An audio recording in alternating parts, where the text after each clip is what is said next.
Welcome back to my channel. I hope आप सब स्वस्थ होंगे, मस्त होंगे। आज मैं NIOS यूनिट फर्स्ट का पार्ट 2 लेके आई हूँ। अगर आपने पार्ट 1 वॉच आउट नहीं किया तो आप मेरे चैनल पे जाके NIOS नोट्स की एक अलग प्लेलिस्ट बनी है, आप उसे वॉच आउट कर सकते हैं। तो without delay let's started this video. देखिए, सबसे पहले कल तक हमने लॉर्ड मैकॉले की शिक्षा नीति पढ़ ली थी। उसके इंपॉर्टेंट क्वेश्चन जो कि आपके पेपर के पॉइंट ऑफ व्यू से इंपॉर्टेंट है। सबसे पहले फिलिस्ट्रेशन थ्योरी या फिर आप जिसे कहते हैं कि अधोगामी निस्पंदन सिद्धांत क्या होता है, ऑलरेडी मैंने कल के वीडियो में बहुत अच्छे से डिस्क्राइब किया है, तो आप उसे जाके चेकआउट कर सकते हैं। नेक्स्ट क्वेश्चन है कि पूर्वी साहित्य के प्रोत्साहन की अपेक्षा मैकॉले सरकारी फंड का जो प्रयोग है वो अंग्रेजी के उन्नयन के लिए क्यों करना चाहता था। तो बेसिकली जो लॉर्ड मैकॉले था वो भारतीयों की भाषा को, भारतीयों के साहित्य को बहुत ही तुच्छ, बहुत ही हीन समझता था। उसको लगता था कि भारतीयों का एक्चुअली में कोई अस्तित्व है नहीं है, जो कुछ भी है वो सब अंग्रेज है। पूरे अंग्रेजी शासन को पूरे भारतवासियों पर वो स्थापित करना चाहता था, पाश्चात्य संस्कृति का बोलबाला चाहता था। इसलिए वो चाहता था कि जो 1 लाख रुपए की जो धनराशि है जो कि ब्रिटिश गवर्नमेंट ने निर्धारित की है शिक्षा पे व्यय करने के लिए, वो पूरी और पूरी पाश्चात्य संस्कृति पे, उसके विकास के लिए, उसके उत्थान के लिए ही उसका प्रयोग होना चाहिए। ठीक, नेक्स्ट आते हैं वुड डिस्पैच की थ्योरी। देखिए, वुड डिस्पैच की जब 40 साल तक लॉर्ड मैकॉले की जो शिक्षा नीति थी, जिसको लॉर्ड विलियम बेंटिक ने एक्सेप्ट कर लिया था और उन्होंने डिसाइड किया था कि पूरे भारतवर्ष में अंग्रेजी शिक्षा की भाषा को ही महत्व दिया जाएगा। 40 साल के बाद फिर से ब्रिटिश गवर्नमेंट को लगा कि अब इसकी जो शिक्षा का है एक बार उसका संशोधन करना चाहिए, उसकी जाँच करना चाहिए। जब उन्होंने जाँच किया तो फिर से उन्होंने जो ईस्ट इंडिया कंपनी है उसको उत्तरदायित्व सौंपा कि अब फिर से जो भारत की शिक्षा की प्रगति है उसको विकास वो करे। इसीलिए जो वुड डिस्पैच की थ्योरी है इसे भारत का मैग्ना कार्टा या फिर महाधिकार पत्र कहा जाता है। ठीक है, जो वुड डिस्पैच थ्योरी है वो आपकी 1853 में लागू हुई थी। जैसे आपका चार्टर एक्ट 1813 में आया था, वैसे ये 1853 में लागू होता है। ठीक है, अच्छा, जो वुड डिस्पैच है ये जैसे भारत का मैग्ना कार्टा कहा जाता है, इसने भारत में बेसिकली एक शिक्षा को नई दिशा प्रदान की और जिसका प्रभाव आप आज तक भी देखेंगे। आजकल आप देखते हैं ना कि जो primary level, upper primary level, junior high school, उसके बाद इंटरमीडिएट होता है, देन ग्रेजुएशन। तो बेसिकली जो ये शिक्षा का जो श्रेणी क्रम बना है ये वुड डिस्पैच थ्योरी के अंतर्गत ही बना है। ठीक है, और इसमें इस जो वुड डिस्पैच थ्योरी थी इसके कुछ मेन ऑब्जेक्टिव थे। पहला तो ये था कि यूरोपीय कलाओं, विज्ञान, दर्शन और साहित्य का अंग्रेजी के माध्यम से प्रसार करना चाहते थे। दूसरा, ये भारतीय भाषाओं के उन्नयन के विकास के लिए भी कुछ कार्य करना चाहते थे। इनका उद्देश्य था कि भारतीय भाषाओं का भी विकास हो, साथ ही साथ जो शिक्षा है वो जन जन तक पहुंचे। ठीक, इसके अलावा इन्होंने वही जैसे मैंने बताया था कि विद्यालयों को श्रेणी में बांटा, इन्होंने प्राथमिक, मिडिल और हाई स्कूल खोले। ठीक, वुड डिस्पैच का मैग्ना कार्टा एक ऐसा मैग्ना कार्टा है जिसने देश में पहली बार 5 प्रांतों में, बंगाल, मद्रास, बॉम्बे, पंजाब और नॉर्थ वेस्ट के जो भी प्रांत हैं इसमें डिपार्टमेंट ऑफ पब्लिक इंस्ट्रक्शन खोले। इसके अलावा इन्होंने विश्वविद्यालय खोलने की योजना बनाई। ठीक है, इन विश्वविद्यालयों का उद्देश्य क्या था कि ये परीक्षाओं का संचालन करें, विभिन्न विषयों और भाषाओं में जो भी बच्चे पढ़ रहे हैं जब वो सफल हो जाएं तो उनको एक डिग्री प्रोवाइड करें। इसके अलावा जब 1857 का रिवॉल्ट हुआ था तब तक यहाँ पे ऑलरेडी 3 विश्वविद्यालय की स्थापना कर चुके थे। पहला एक कलकत्ता में किया था, दूसरा मद्रास में किया था, तीसरा बॉम्बे में किया था। ठीक, अगर क्वेश्चन आता है कि वुड डिस्पैच की जो थ्योरी जो कि 1853 में लागू हुई थी उसका मेन मतलब क्या ऑब्जेक्टिव है, तो सबसे पहला तो उन्होंने विद्यालय को श्रेणी में बांटा, जैसे ऑलरेडी मैं बता चुकी हूँ कि प्रारंभिक स्कूल बना, हाई स्कूल बना, इंटरमीडिएट बना, उसके बाद विश्वविद्यालय बना। ठीक है, और केवल यही नहीं बना, वुड डिस्पैच की थ्योरी ऐसी थ्योरी थी जिसका मानना था कि महिलाओं की शिक्षा के लिए भी पूर्ण रूप से विकास किया जाए, क्योंकि महिलाओं को भी शिक्षा प्राप्त करने का अधिकार है। जो आजकल आप प्यूपिल टीचर, जो BEd BTC करते हैं बच्चे, है ना, जो भी डिप्लोमा डिग्री करते हैं, उनमें जो टीचर्स को एजुकेशन प्रोवाइड की जाती है वो भी किस नीति के अंतर्गत किया, यही वुड डिस्पैच के अंतर्गत था। इन्होंने व्यावसायिक शिक्षा को भी महत्व दिया। इनका मतलब था कि व्यावसायिक शिक्षा होनी चाहिए, तकनीकी शिक्षा होनी चाहिए। इसके साथ अगर कोई बच्चा चिकित्सक या फिर इंजीनियर बनना चाह रहा तो उसके लिए भी अलग अलग शिक्षा। इन्होंने लॉ के भी रिगार्डिंग कुछ कानून बनाए और व्यावसायिक शिक्षा का तो इनका एक मुख्य लक्ष्य था ही। ठीक, इसके अलावा वुड डिस्पैच का महत्व इस बात पे था कि भारत का हर तरीके से विकास हो, क्योंकि भारत का विकास होगा तो भारतीय साहित्य का विकास होगा, भारतीयों का विकास होगा, साथ ही साथ वो ब्रिटिश वासियों का भी विकास करना चाहता है। बेसिकली ये सबको लेके चलना चाहते थे। ठीक है, कुछ समय तक तो जो इनकी नीति थी वो सही चली थी, लेकिन बाद में धीरे धीरे जब मिशनरियों का प्रभुत्व उनका बढ़ने लगा तब इनकी नीति इतनी प्रभावशाली नहीं रही। लेकिन फिर भी ये पूरी तरीके से खत्म नहीं हुई थी, इसका कुछ अंश आपको कहीं ना कहीं देखने को मिलता ही रहा। और आज की डेट में तो बिल्कुल आपको दिखता है कि प्राइमरी लेवल एक अलग बन गया है, अपर प्राइमरी बन गया है, स्कूल, इंटरमीडिएट और उसके बाद आपका ग्रेजुएशन बन गया है। ठीक है, फिर इसमें बता रहे हैं कि इनका ये लक्ष्य था। देखिए, 1857 का जब विद्रोह हुआ, जब बक्सर का युद्ध हुआ तो ईस्ट इंडिया कंपनी पूरी तरीके से भंग हुई और अब भारत पे पूरा किसका शासन होने लगा, पूरी तरीके से ब्रिटिश गवर्नमेंट का शासन होने लगा।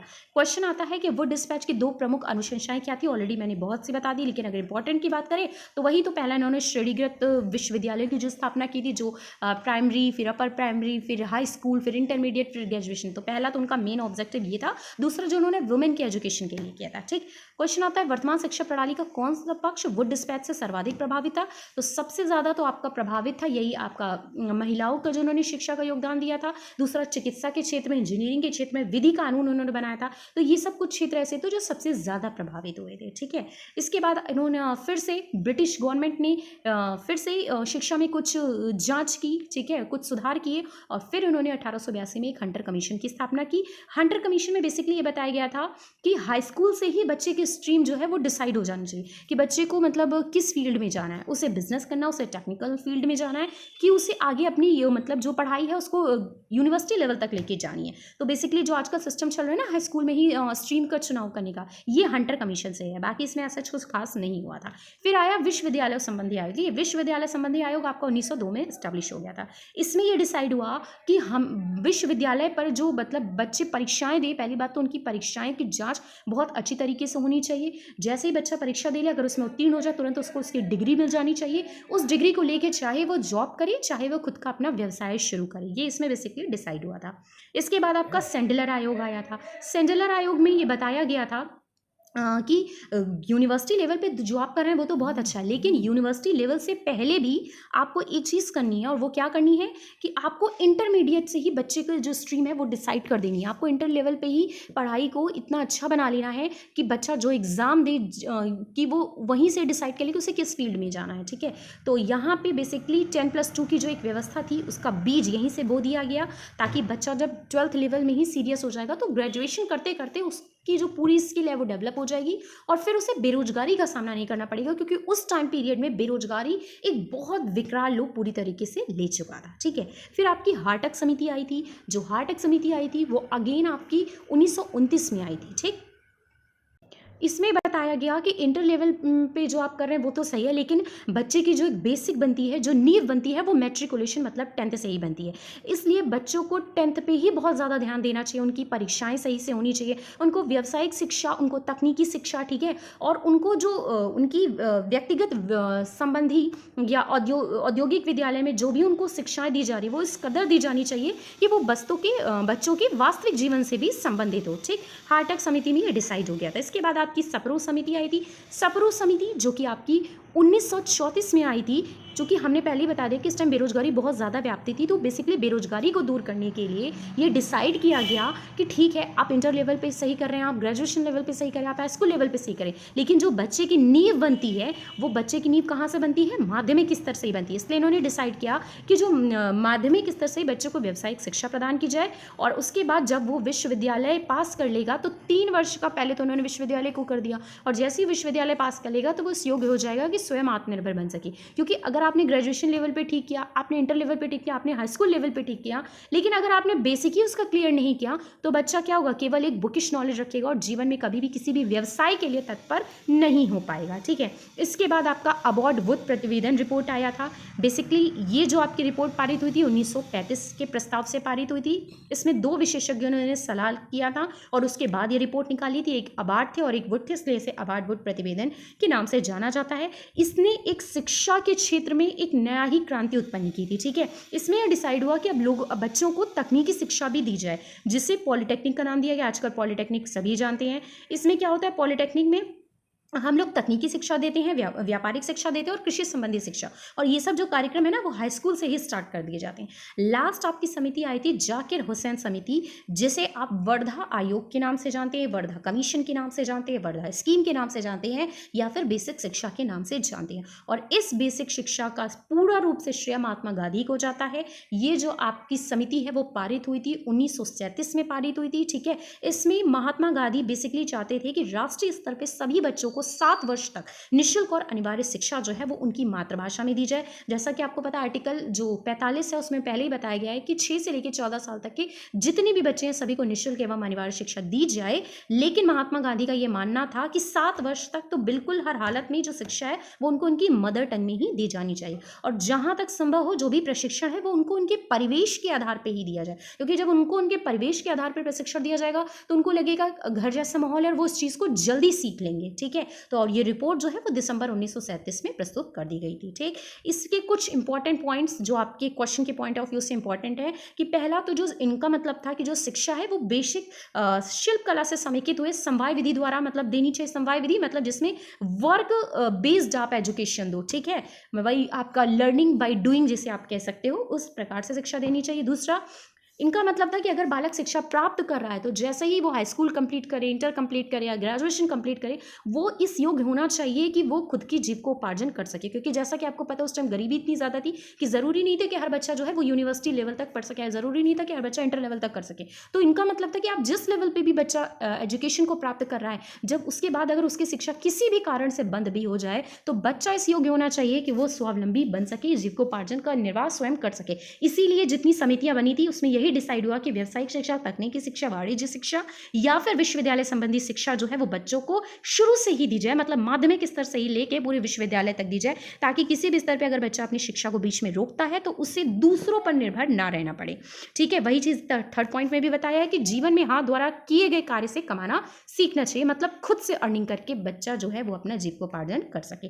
और इसमें सबसे बड़ी बात इन्होंने अहिंसा को बल दिया, क्योंकि अहिंसा में ना आप किसी का हक छीन रहे हो, ना किसी की चोरी चमारी करो, खुद के ही टैलेंट के आधार पे आप अपनी जीविकोपार्जन कर रहे हो। ठीक, प्रारंभिक शिक्षा तथा निःशुल्क अनिवार्य शिक्षा, इतना ज़्यादा मतलब इस वर्धा कमीशन का, इस बेसिक शिक्षा का प्रभाव पड़ा कि आर्टिकल में फाइनली इसे जोड़ ही दिया गया। जैसा कि आपको पता है आर्टिकल 45 ये कवर करता है निःशुल्क एवं अनिवार्य शिक्षा, और जो कॉन्स्टिट्यूशन में अमेंडमेंट भी किया गया है वो 86वां, उसमें भी पूरा इसके बारे में डिटेल में बताया गया है। ठीक, कुछ इसके इंपॉर्टेंट पॉइंट्स अलग से हैं जो आप पढ़िए, क्योंकि इसमें बताया जा रहा है कि इसमें शारीरिक और मानसिक रूप से जो भी बच्चे विकलांग हैं, मतलब जो भी हैंडीकैप या जो भी स्पेशल चाइल्ड है, उनकी अलग से शिक्षा का प्रबंध करना चाहिए, क्योंकि वो भी खुद के लिए जीविकोपार्जन कर सके, वो भी किसी पे निर्भर ना रहे, इसलिए ये भी आपका जरूरी है। ठीक है, तो अनिवार्य शिक्षा की उनके लिए भी व्यवस्था करनी चाहिए। ठीक है, सामाजिक और मनोरंजन संबंधी जितनी भी क्रियाकलाप है आप उसका भी प्रावधान करिए, और केंद्रों और प्रांतों में शिक्षा विभाग का आपको गठन समय समय पर करना है और उसकी जांच भी समय समय पर करनी है। लास्ट आपकी रिपोर्ट आती है सार्जेंट रिपोर्ट। देखिए सार्जेंट रिपोर्ट अभी तक जितने भी आयोग बने हैं उन सबका समप है, और उन सब की अच्छाइयों को मिला के एक ऐसी रिपोर्ट तैयार कर दी गई जो कि स्वतंत्र भारत की शिक्षा का एक ठोस आधार बनी बाद में। और इसमें ये डिसाइड हुआ कि माध्यमिक स्तर पे क्या होगा, हाई स्कूल लेवल पे क्या होगा, इंटर लेवल पे क्या क्या चीज़ें करनी है सरकार को, और कैसे शिक्षा को आगे बढ़ावा देना जिससे बालक अपना जीविकोपार्जन कर सके, स्वयं शिक्षित हो सके और बेरोजगारी की समस्या को काफ़ी हद तक समाप्त किया जा सके। ठीक है, इसलिए एक सार्जेंट रिपोर्ट का बहुत ज़्यादा योगदान है। ठीक, यहाँ पर आपकी पूरी फर्स्ट यूनिट हमारी कंप्लीट हो चुकी है। कल से हम लोग सेकंड यूनिट पे स्किप करेंगे और सेकंड यूनिट पूरी डिटेल में पढ़ेंगे। एक बार हल्का सा हम लोग रिकॉल कर लेते हैं कि इस पूरी फर्स्ट यूनिट में हमने क्या पढ़ा। इस पूरी फर्स्ट यूनिट में हमने वैदिक काल पढ़ा। इसके अलावा इसमें बताया गया कि जो शिक्षा का अंतिम लक्ष्य है वो आत्मानुभूति होनी चाहिए, मतलब कि तृष्णाओं से मुक्त होना चाहिए और वासनाओं से मुक्त होना चाहिए। फिर गुरुकुल पद्धति कैसी थी वो सब हमने पूरा डिटेल में पढ़ा। फिर जब आपका वैदिक काल धीरे धीरे समाप्त होने लगा तो मुसलमान कैसे मदरसा और मकतब में शिक्षा प्राप्त करने लगे। फिर जैसे जैसे थोड़ा सा मध्यकालीन युग भी आपका समाप्त हुआ, फिर मिशनरियों का कैसे आगमन हुआ, गिरजाघर वगैरह में कैसे पढ़ने लगे। 17वीं शताब्दी और 18वीं शताब्दी में ये पूरा हमने पढ़ा। इसके बाद जैसे ही हमारी 19वीं शताब्दी हुई तो वो वर्तमान शिक्षा प्रणाली का आधार हमारा 19वीं शताब्दी से था। फिर हमारे ये लॉर्ड मैकॉले जी का श्री गणेश हुआ, इनके बारे में हमने पूरा पढ़ा। फिर वुड डिस्पैच पढ़ा, 1853 का हंटर आयोग 1882 का पढ़ा। ठीक है, जिसमें बेसिकली शिक्षा के व्यवसायीकरण पर बहुत ज़्यादा ध्यान दिया गया। फिर विश्वविद्यालय लेवल पे कैसे क्या क्या पढ़ाई होगी 1902 में ये आ गया।